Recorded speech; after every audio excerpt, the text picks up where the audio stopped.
Every day, 34 people in their 20s and 30s are diagnosed with cancer. On the 7th of July 2015, I was one of the 34. On the 28th of August 2008, I was one of the 34. These are the stories of what happens afterwards. This is AfterThoughts. This episode of AfterThoughts is created in partnership with Life Effects by Teva and supported by Trekstock. Hi, Alice May Purkis. Hello, Toby. What's your middle name, Peach? But Alice May is not your... No, May is not true. your... What is your middle name? You have to guess. Eugene. Correct. It is Toby Eugene Peach. That's 100% correct. I can't believe you got that in one. Imagine. Imagine. How are you doing? Yeah, I'm good, thanks. How are you? I'm fine. I feel fresh faced because the lockdown I can has see your face. slightly lifted, and I've got myself shaved on the sides. I'm feeling alive. Shaved on the sides, feeling alive. I can see your chiseled features again. Well, that's it. They were covered by my locks. But today, Alice May Purkis. Toby Eugene Peach. Thank you. Just a note, everybody, my name is not Eugene, but that's fine. We've got a wonderful storyteller on with us today.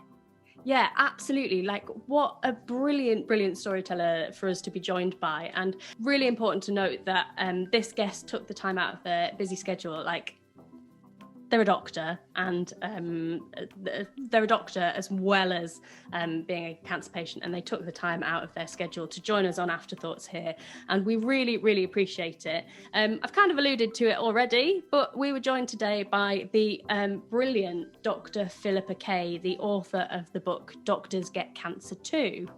And Alice, you're going to give us kind of like a jump start, or a starter for 10. You're gonna, like, because there's a section of the book that, like, you sent to me in a WhatsApp recently, and we thought this has got to be the way that we kick off before we dive into. We said dive in again. There we go.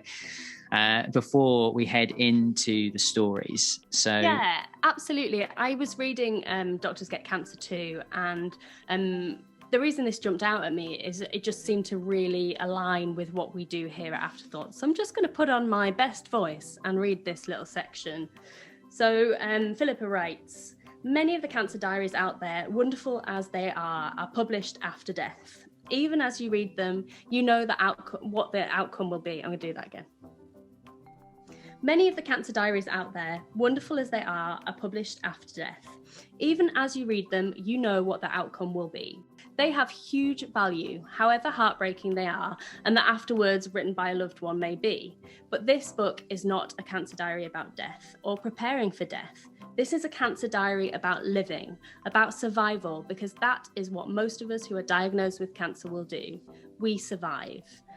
And I just thought when I was reading that, like, that's so much about what we are talking about here on AfterThoughts. And I wanted to read that section because it really sticks out to me as why we do what we do. You know, 1 in 2 people will be diagnosed with cancer in their lifetimes. We know that 34 young adults are diagnosed every day, and treatments are getting better, treatments are getting kinder, more people are living well with or after cancer, and yeah, more people are surviving, and we need to be talking about what happens after that cancer diagnosis. So should we hand over to Philippa? No, shall we go into our chat with Philippa? yes, let's go. Hi, Alice. Hi, Toby. How are you? Oh, I'm fine, thank you. How are you today? Yeah, I'm very well, thanks. You are looking very schmick with your new haircut. It is a fresh haircut. Thank you very much. I'm very pleased with it. And it's especially for Philippa, our guest today, Dr. Philippa Kaye. We're very pleased to have you here. How are you? I'm good. Thanks for having me. Thanks for a special haircut. I expect nonetheless. Nothing less. I wish I could say that I'd done the same, but Yeah, me too. I haven't, I'm afraid.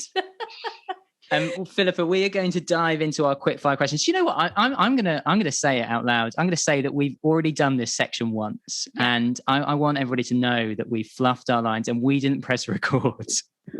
I also just want to say that how many episodes have we recorded, Toby? Like this will be episode 20, and that's the first time we've done it.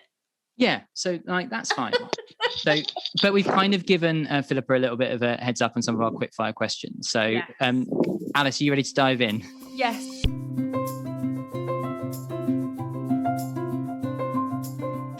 Philippa, what pronouns do you use? She, her. And who do people say that you look like, Philippa? So I said this was a really good question. That my eldest son looks like me, but that doesn't answer. But actually, it's that I more sound like. So my two sisters, and probably my brother as well. We've all got the same laugh. If you hear one of us cackling, it's one of us is somewhere. But looks is probably my mum, but definitely it's more sounding like than looking like. I love that. What film would you say defines your childhood? White Christmas is what comes to mind first. And there's a song in it about two sisters, and my maternal grandmother and great aunt would sing that together. Or the other one is every Christmas without fail begging my dad to record Annie, because who doesn't love Annie? Who is your hero, Philippa? So bloody hard. Sorry. So we didn't get to this one before, so now it is quick fire. I guess I'm supposed to say someone medical or something, but the truth is that it would be the sort of the female role models in my life. And that would start with my paternal grandmother, who in the 50s and 60s worked full time, managed to run her own business and bring up 3 kids and have a happy marriage. And that all the women in my life, including the head teacher from my secondary school, who managed to embody all the things that I wanted, which were not career or home. It was how to do that impossible juggling task of both. And so my hero is anybody who can manage it, because it's hard. Do you have any nicknames? And if yes, which one is your favourite? Which one am I willing to say? Multiple point. Okay, so I tell you what I don't like. I don't like Pippa. I don't like Pip. I'm not any of those. Most of my friends call me Phil. Nice. If you could listen to only one song for the rest of your life, Philippa, what song would you listen to? That's even harder than Desert Island Discs. One song. It would either be Man in the Mirror, or it would be a song called Missing the War by Ben Folds 5, who are an American, well, they were an American band, and Ben Folds is an amazing pianist. Can I have that whole album? I'll have that whole album from Ben Folds 5, if that's allowed. That's a really hard question. Permission granted. And roller coasters. Love them or hate them? Adore them, all of them. Every time, dragging my kids with me, dragging my friends with me. Husband hates it. Husband holds the handbag. Rest of us queue up on all the roller coasters we can find. Amazing. Philippa, what's your favourite way to eat a potato? Crisps. Yeah. Oh, that's a great answer. That is such a good answer. They're all, but a potato anyway. I'll take the potato any way you give it to me, but yeah, crisps. Nice. And last but not least, can you just give us a one-liner on your diagnosis, please? I was diagnosed with stage 2 bowel cancer at the age of 39.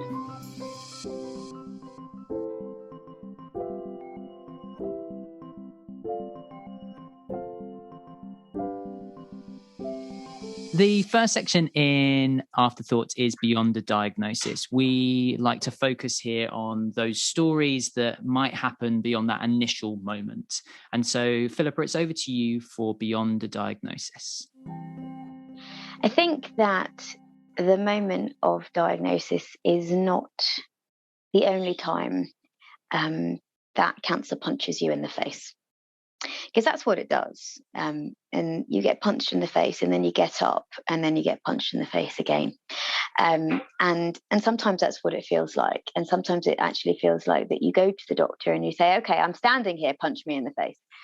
And my diagnosis took everybody by surprise, took my medical team by surprise. There was none of that sort of preparation that you might have where you're thinking about worst case scenarios, that I have now had a lot of experience of afterwards, but I didn't have before. And doctors are taught how to deliver bad news, and how to do it in a way that allows somebody to come to their own understanding of what's happening. And as those processes were happening to me, I observed them very sort of separate to myself, very much in doctor mode. And all doctors do have a wall. We have an emotional barrier that protects our core, our souls, who we really are, and that allows us to keep going in moments of not just huge stress, but huge tragedy. That how do you keep going and resuscitating a child whilst their parents are screaming in pain?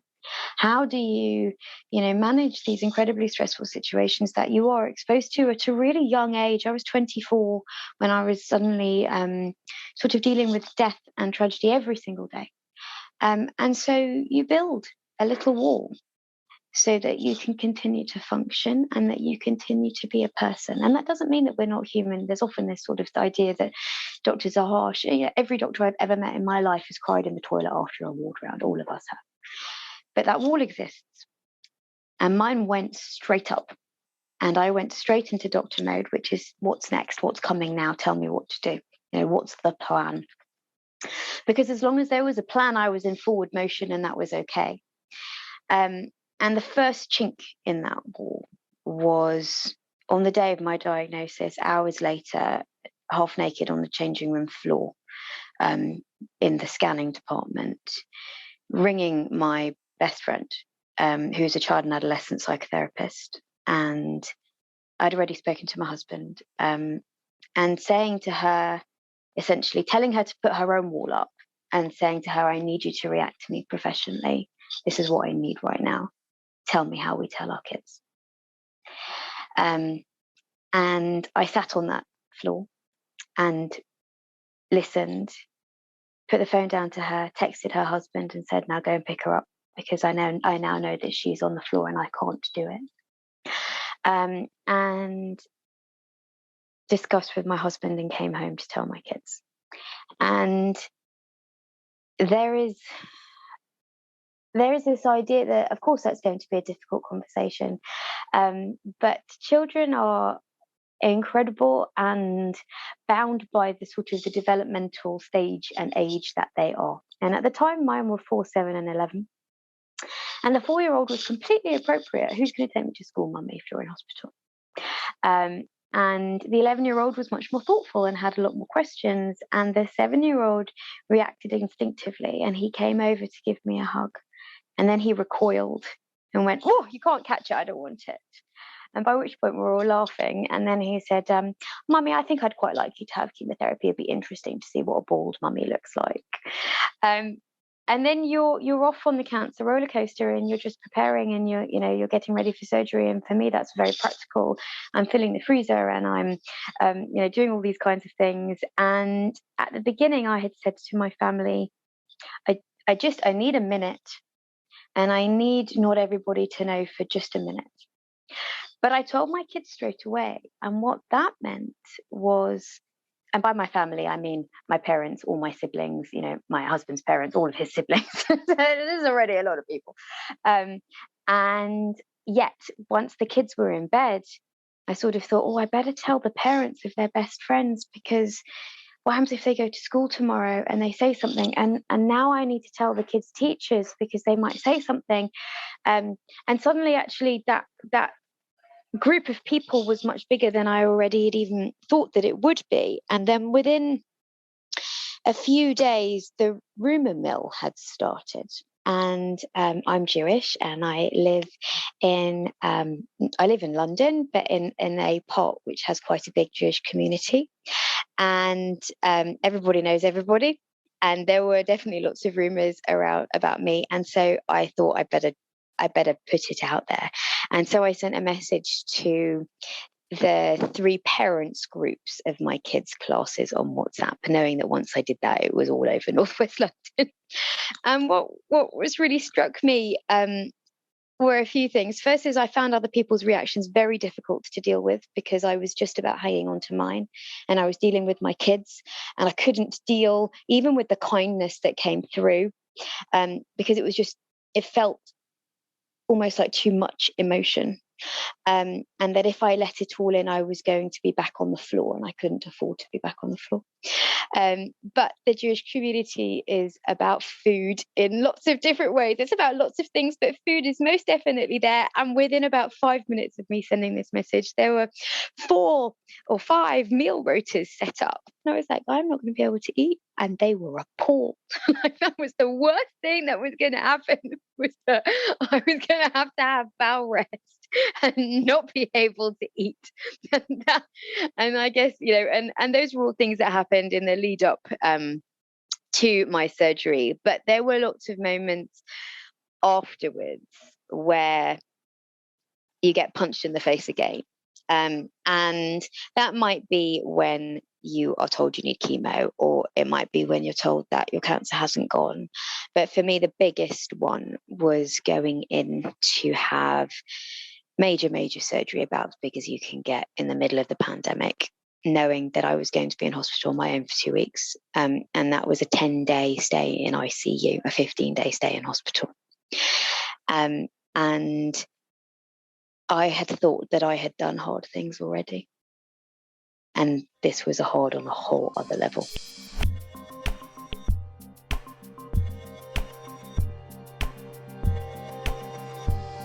Now on Afterthoughts, we're going to talk about some of the invisible impacts of a cancer diagnosis. There's loads of stuff that you can see around a cancer diagnosis, the stuff that, the kind of cliches that we lean on, the baldness, the steroid moon face, all of those things. But there's lots of invisible impacts that come.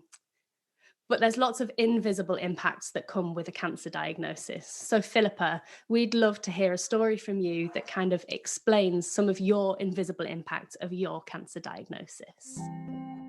I wanted to talk about the impact of bowel surgery. So when you have a section of your large intestine removed, we need to think about, what does your large intestine do? And one of the things it does is it absorbs water and salts out of the bowel, and then out of your poo. And then as you get towards your bottom, your rectum essentially is your storage facility. So your rectum fills, and when it's full, you need to go and do a poo.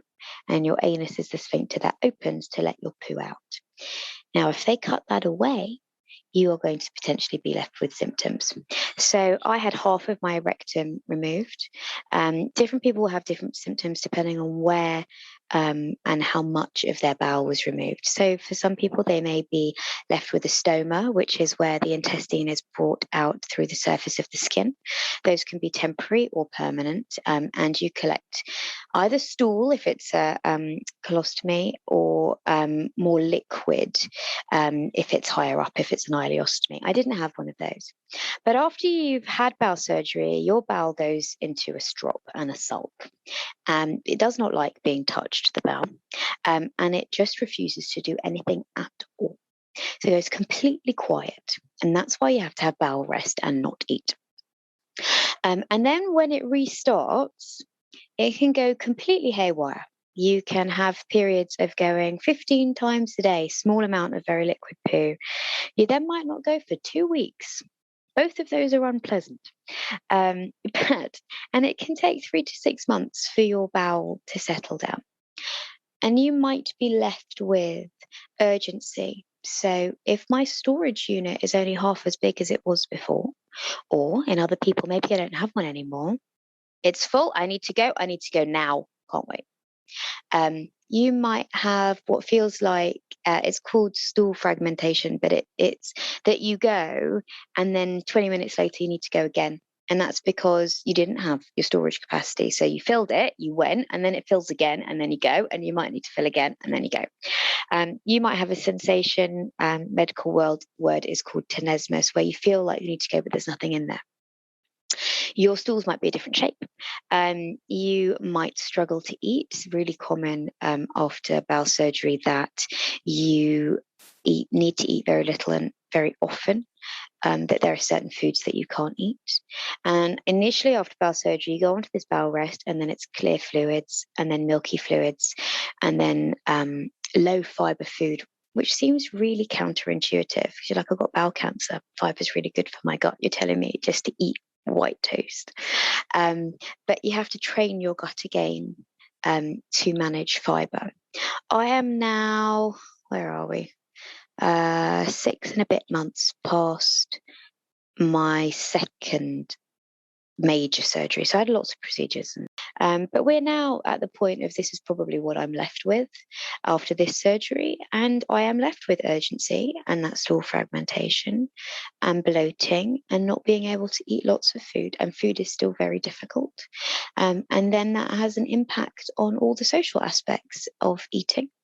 And as we begin to come out of lockdown, I have anxieties about all kinds of things that didn't occur to me the first time, and maybe occur to me now because we've essentially been at home or I've been at work and I know where the toilet is at work. But there are thoughts about what happens if I can't find a toilet? Where is the toilet? How do I go out for dinner with friends when I can only really eat about half a starter, but an hour later I'm hungry? Or it's going to take me an hour to eat a main course. And actually, these are things that not only do we not talk about, but actually, I think that lots of bowel cancer or bowel surgery patients are left quite unprepared for afterwards. That you might get a leaflet, but for me, the input of a dietitian has been invaluable because otherwise, I simply would not have been meeting my nutritional needs. And I think that that is definitely a long-lasting impact that is not always seen. The first sign that your tummy is waking up is a fart. Farting is healthy. And essentially, when your bowel goes on strike and it becomes paralyzed in some way, you are obstructed. And it's called an ileus. And that relieving of that can be incredibly painful. And my surgeon had warned me about this unbelievable pain, that no painkiller would help. And I was terrified. And when he said unbelievable pain, I then learnt about that. And it was pain that came and went probably over about 48 hours. And it would come as the bowel tried to contract and tried to move things along. And I talk about this in the book, but for me, this was both one of my lowest points, and yet one of the points that I guess taught me about who I really am. And that was that we use time as people and as doctors. We say to ourselves, I've got a bad day, so I'm going to have a takeaway or I'm going to watch Netflix. As doctors, we say, as GPs, we say, I'm not sure what that is. Let's see if it goes away in a week. Come back and see me. We use time. And when things hurt, be that physically or emotionally, one of the things that always helped me was to try and shrink time. I don't have to survive 5 years. I don't have to survive a year.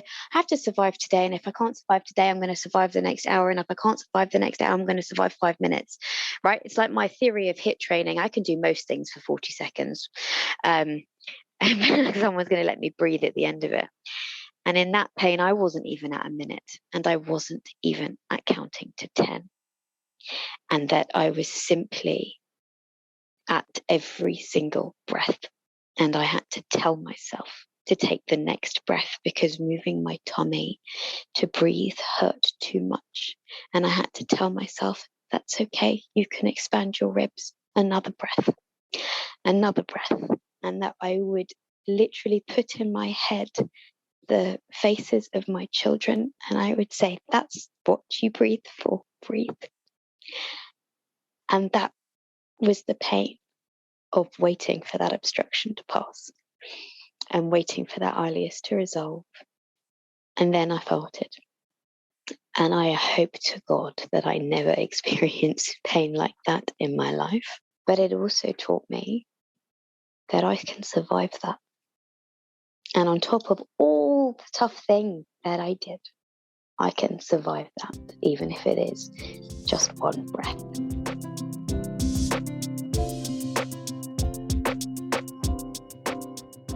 Next up on Afterthoughts, it's the Those Around Us section. For those of you who haven't joined us before, this is an opportunity for us to tell the stories of those people or animals that might go through the experience with us. Philippa, over to you for Those Around Us.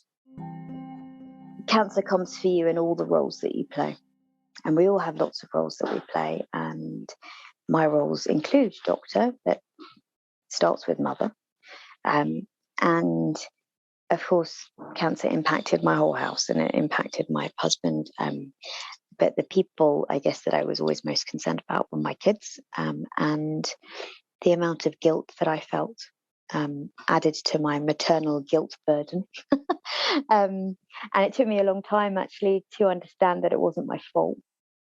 But my husband and I have always had a policy of being honest with the children, that you can pitch things age appropriately, but you can't lie. And so that means when they said, how did the baby get in your tummy or whatever else? So I answer those questions. And so I said, there's a bad ball of cells called cancer growing in my tummy, and the doctors are going to get it out. What it means, though, is that sometimes they ask you questions that are really difficult to answer. But in answering them, you have to deal with your own thoughts, but it also helps them deal with those. So, are you scared, Mummy? Yes. I'm scared of being in pain. Are you going to die, Mummy? I'm going to do everything I can to not know. Do you promise to be at wherever? I'm going to do my best. And if not, someone else will come. Daddy will come. Grandma will come. Someone will come. But what that means is that it allows them to express their fears too. Are you scared, Mummy? No, I'm fine. Nothing to be scared of means that they can't then say that they're frightened. So, are you scared, Mummy? Yes, I am. I'm scared of being in pain. Means that they say, I'm scared too. And you can't fix it, because I couldn't fix my own fear. I still can't fix my own fear.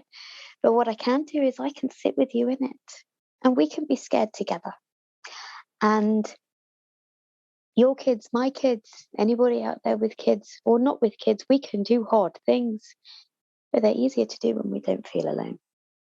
And then my kids' play got dark, shall we say. So very young children learn through play and role play in particular. So my youngest was 4, and mummies and daddies at nursery, she didn't want to play that. She would play, let's play our mummies are dead. Let's play our mummies have gone away. Because that's her way of working through it. Now, nursery were really good because they understood that. Other kids' mums didn't. Because it was hard. And yeah, it was hard for me to hear that's what she's playing, but that's what she wanted to play. And then children up until about sort of 7, 8 have what's called magical thinking, which is where they think that they can control things. And they believe in the tooth fairy, and they believe that things like I was cross with Mummy and I wanted her to go away because she made me clean my bedroom. Look what happened, she went. And having an understanding of that was definitely useful for me, because I could preempt those conversations and say, you know, you didn't make this happen. No, I didn't make this happen. No one made this happen. And then my middle son would say things like, when I came home from hospital, he would say, I think I'd be okay, Mummy, if you died, because I was okay when you were away for a week or 2 weeks. And Daddy managed. It wasn't as good, or it was different, but he managed, and Grandma came, and I think I'd be all right. He's not trying to hurt me. He's trying to reassure himself. He's trying to prepare himself for a reality that none of us want to happen. And so you have to say, yes, darling, there's lots of people out there who love you. Yes, you'll be okay. But then he leaves the room, and that one, got a big wail. And then even when you think it's over, I never said to my kids, I didn't say to my kids after chemo, it's over. I didn't, because I didn't know that. And I'm very glad, because they found something straight away. And then it was always a case of, we're waiting, we're still doing, we're still having treatment. And then even when they said to me, we've got it, after that last big surgery, I didn't promise my kids. I still haven't promised my kids. And when I went to have my first set of scans and scopes, which were clear, which were in the end of February this year, I said, the cancer's not there now. Mummy's okay now, because that's the promises that I can make. And what I have to learn now is how to plan for the future. Now I've been given that message, and to allow them, I guess, in some way to do that too. But when my book arrived at home, because when you're the author, you get copies in advance, and my middle son said to me, can I read it? And I said, there's nothing in there that's a secret, but I think that you might want to wait until you're older, because there are some bits that feel hard, because there were times which were hard. And I said, but if you want, you can look at the pictures in the middle. They're all pictures you've seen. There was Mummy when you've seen her in all of these stages. Go and read the dedication, I said. And he said, oh, not now, because it's dedicated to my 3 kids. He said, not now. And we ate dinner, and I don't know, I was reading to the next kid, to my youngest one, before bed. And I'd forgotten about it, and he hadn't. And he'd gone and he'd looked at the pictures, and he'd read the dedication. And then he started to read the end. And at the end of the book, there is a letter that I wrote to my kids, just in case I didn't survive surgery. And he had flicked through the book and come to that and read. And he came in tears. And I thought, and that was only a couple of months ago. And I thought, oh gosh, I hadn't prepared him or me for this. And he said, where's that letter? That's my letter. And I said, no, darling, that's my letter. It was for me. And because I needed to write it. And I said, I put it in that book because I want people to understand what it's like to go through this, how you prepare for that. And I said, but I also put it in that book because this whole book in some way is a love letter to you and your siblings. And that the reason that I did everything was for me, but for you. And this letter says how much I love you. And it can never say how much I love you, but that's what it planned to say. And I said, but you get to read it with me sitting next to you. And how lucky that makes you. He was crying and he didn't know why. And I didn't even know why. And it was being overwhelmed and being relieved and being frightened and being loved. And our kids, just as we experience all of those things going through cancer, our kids experience them too. And just as you are changed, they are changed. And it doesn't mean that it's bad. It just means that it is. Moving on, we're going to talk about lost conversations. There's so much stuff that we are talking about now in the cancer space, particularly in the young adult cancer community, but there's still areas we're afraid to talk about. So Philippa, we'd love to hear a story that highlights a lost conversation. I was diagnosed on a Tuesday. It was a Tuesday, and I had surgery the following Wednesday week. And because I'm just thinking about what I did the rest of that week. And I told my colleagues in the surgery that I wasn't going to be at work from the following Tuesday when I had to do bowel prep. And my colleague went, no, you're not coming in now. And I was completely taken aback. And I said, no, I can. And she said, no, you can't. Go sort out what you need to sort out at home. She was right, because at that time I did not have the headspace. But I was doing the day that I took my bowel prep, I had meetings with various media things that I'd made breakfast meetings so that I could come home and start my bowel prep. And it was this really bizarre day because I sort of did that and nobody knew, and then sort of did a bit of social media and nobody knew, and then came home and vomited my way through the bowel prep. And I told my colleagues that I did not tell my patients we don't really talk about how that impacts on work and getting back to work and how you might want to get back to work. And I would not give up work. They signed me off, however long they signed me off for post-op, but I worked throughout my chemo. I worked slightly less through the end. But even post-operatively, I was still writing for the various magazines and things that I do. I was still doing radio and TV because I would not give up that part of me, because that was the only part of me that existed without cancer. It was the only part of me that existed for somebody else, and it got me out of my head. I mean, medicine is cerebral, so I was still in my head, but not in my head about me. And we don't talk about how cancer impacts on everything: diet, exercise, sex, fatigue, every relationship that you have, including the relationship with yourself. And actually, until we do talk about all of those things, we can't truly help someone understand what they need to do to heal or help them heal. I remember the first patient that I told, and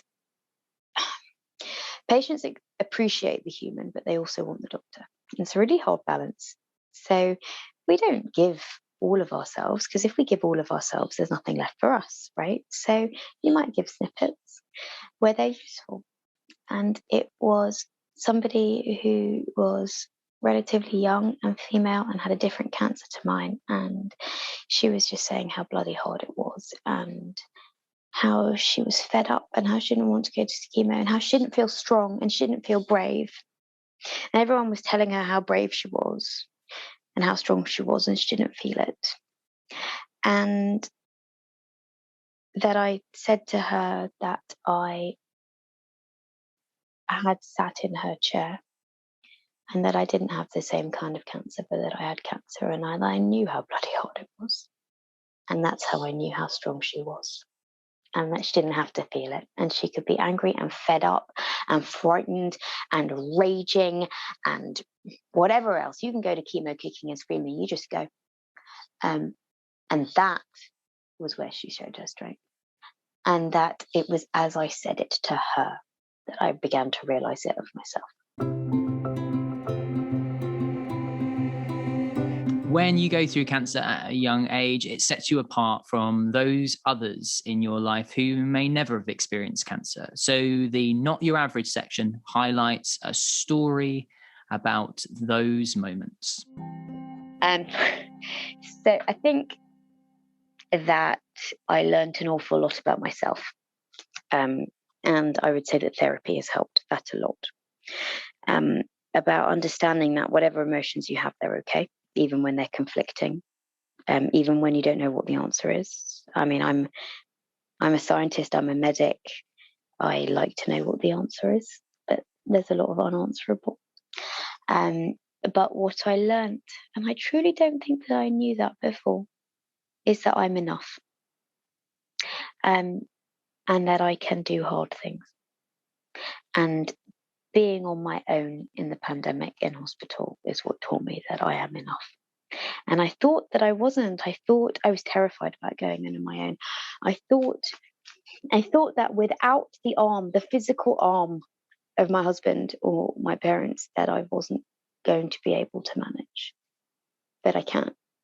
And I think that Glennon Doyle wrote a brilliant book called Untamed, and in it she writes about how she was worried about getting divorced because she was worried about the impact on her kids. And she says, but now she knows that her kids are fireproof because they walked through the fire. Well, I know that my kids are fireproof, and I know that I'm fireproof because I walked through the fire of cancer, and they walked through it too. And I think that knowing that you're fireproof, knowing that you are enough, is incredibly powerful.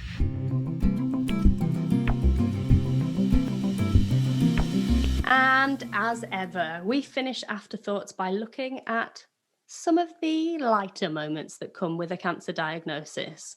Philippa, over to you. Make us laugh for Don't Laugh.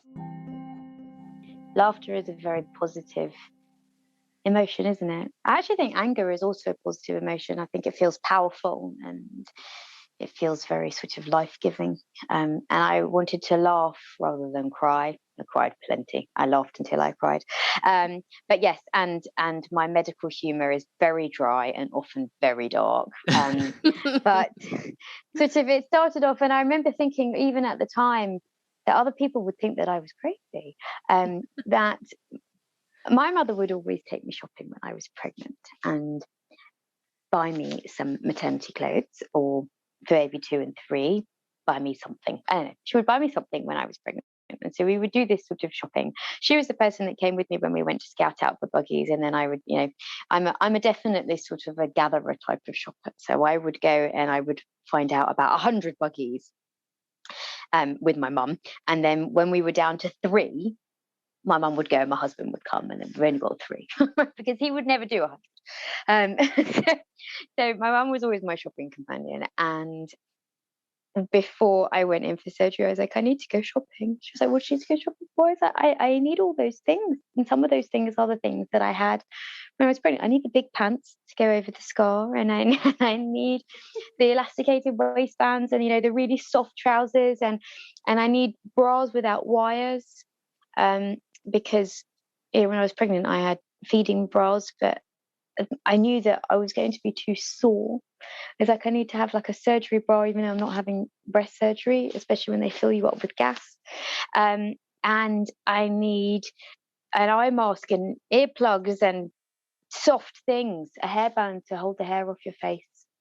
Otherwise you get all these fly bits. And just when everything annoys you and you're in pain, just all the soft things. And so we went shopping, and we stood in New Look or somewhere, and I said, I need loose T-shirts. And I didn't know if I was going to have a stoma at the time.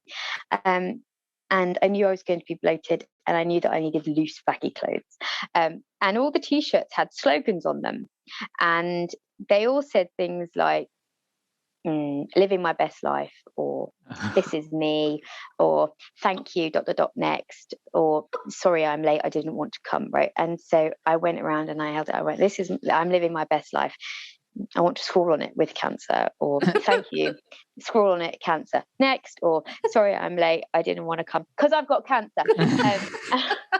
And so I went around picking up all these T-shirts talking about this stuff, and my mum and I laughed until we literally laughed with tears running down our face, laughing. And I just thought, I wonder what other people are thinking, as they reach for the size whatever behind me, that I'm just laughing my head off because I've got cancer. And that's what we did. I didn't know there was such a thing, but there definitely is such a thing as 100%. cancer gifts, right? So you get gifts when you get married, or you move house, or you have a baby, and people send you flowers, and they might send you gifts. But when you got cancer, people do the same thing because they really want to do something, right? And they're lovely, and I appreciated every bunch of flowers and everything that I got. But there's a gap for in the market for cards. Sorry, you got cancer cards.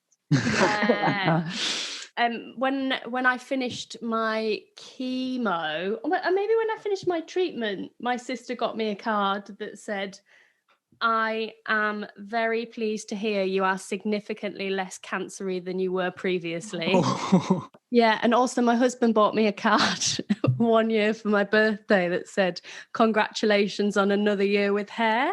And he said, I'm pretty sure this card isn't meant for you, but somehow it's really fitting. And that made me laugh till I cried. Oh, Philippa, honestly, thank you so much for joining us on Afterthoughts. It has been a genuine pleasure to have you, and thank you for sharing your stories with us. I think our listeners will be so interested to hear your perspective from as a patient and as a doctor as well. I think,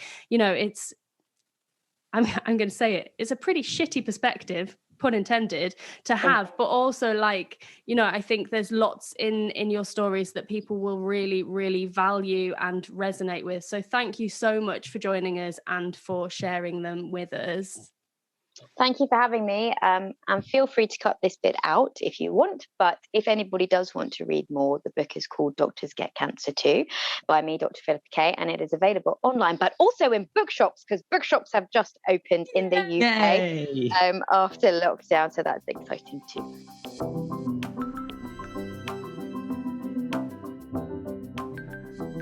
So, Alice, there was Philippa's episode. episode. Yeah, absolutely. And what a great episode it was. How brilliant to hear stories from that incredibly unique vantage point. I mean, I cannot imagine what it's like to be a GP, a doctor with all of that medical knowledge, and then be on the flip side and be the patient. Like, just must be overwhelming at the best of times. And also, it is the first time we have had a parent on Afterthoughts, and so the insights into those moments of those young people, those children that you are caring for, and what a diagnosis means. And I can't thank Philippa enough for the way that she shared those stories with us, because she was really open and honest about some of those very important moments in her life and personal moments she shared with them. Absolutely. And I loved what she was saying about when she was talking about the kids and those around us, where she said that honesty allows the kids to express their fears, and then allows you as a parent to sit with them in it. And that actually reminded me of a part of the book that I read, a part of Doctors Get Cancer Too, where she was talking about how she was really struggling when she was in hospital after her first surgery. And she was approached by a doctor, a colleague, and they didn't try and talk her out of feeling scared or anything. They literally just sat with her. And I thought there was a really nice parallel between the way she sat with her kids in their fear and that doctor sat with her in her fear. And I thought, you could tell that she's honest with her kids about her experience because of how honest she was with us about her experience. And I thought that was, really, really interesting. And I'm very, very grateful to her for that. Alice, tell me, what were your afterthoughts on today's episode? My afterthoughts on today's episode of Afterthoughts were particularly about returning to work. You know, work is such a big part of what we do and who we are. And I think especially for a doctor. And I think it's really important to remember that, lots of people do want to go back to work. Work might be very, very different to what it was before you were diagnosed. Like my work changed completely after my diagnosis. Like if you told pre-cancer Alice she'd be doing podcasts about cancer as part of her work, she'd never have believed you. But I think there's something particularly about supporting the young adult cancer community back to work. And I think there's a lot of work that we can be doing around that. And I think it's really important to keep having conversations about how we can support the young adult cancer community back to work. What about you? What's your afterthought on today's episode? I've actually got two, Alice, today. I've got two afterthoughts. I know that's slightly cheating a little bit. Well, number one was looking at this moment of going through treatment when we're in the middle of a global pandemic. And Philippa talked about that feeling of having to go there on her own, having to be in ICU on her own, and we know that it has had a huge impact on cancer treatment. And in the UK and across the world, we've only heard about the impact on our NHS and things a lot of the time, but across the world this is it, and it will ripple on. And I think we heard a really kind of personal perspective on that, of going what the difficulties of and the concerns about having to go and do those moments on their own. And I think about those campaigns about Hold Your Hand campaigns that have been run in the young cancer community, the cancer coalition that have been running that, about making sure there's a hand hold, particularly for young people going through that. But it's across the board as well. And I think that really landed with me. The second thing for me, though, as somebody who was also had bowel surgery at a time in my life, was just really noting the powerful nature of a single fart. Yes. And I really appreciated the fact that Philippa mentioned about that, and how little we appreciate those rumbles that go on, and the moment when that rumble becomes something that just really showcases that your body is alive, that it is doing what it needs to do. So please appreciate those moments. Appreciate the moments of passing wind. Does that mean I have to appreciate when my husband does a massive trump? It does indeed, yes. And at the moment, I am going to go downstairs and I'm going to sit with my my elderly cat. I'm going to give her a stroke. And when she's feeling nice and comfortable, Alice, what happens is that my elderly cat decides that that's the time that she releases wind. And my word, it is horrible. But it is this delightful thing of going, well, her bowels are working. And at least she's comfortable. At least she's comfortable. And on that note, Toby, yes. What a perfect way to end another episode of Afterthoughts by talking about pumps. Yeah. Thank you so much to Philippa for being with us, for sharing her stories. And thanks, as always, to our listeners for sticking around for another episode of Afterthoughts. We couldn't do it without you. We'll see you soon.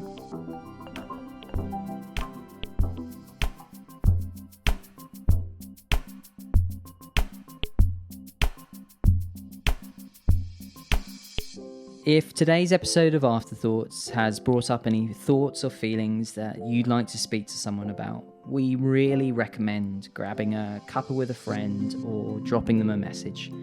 There are tons of charities out there who can help you if you've been through cancer and need a bit of extra psychological support.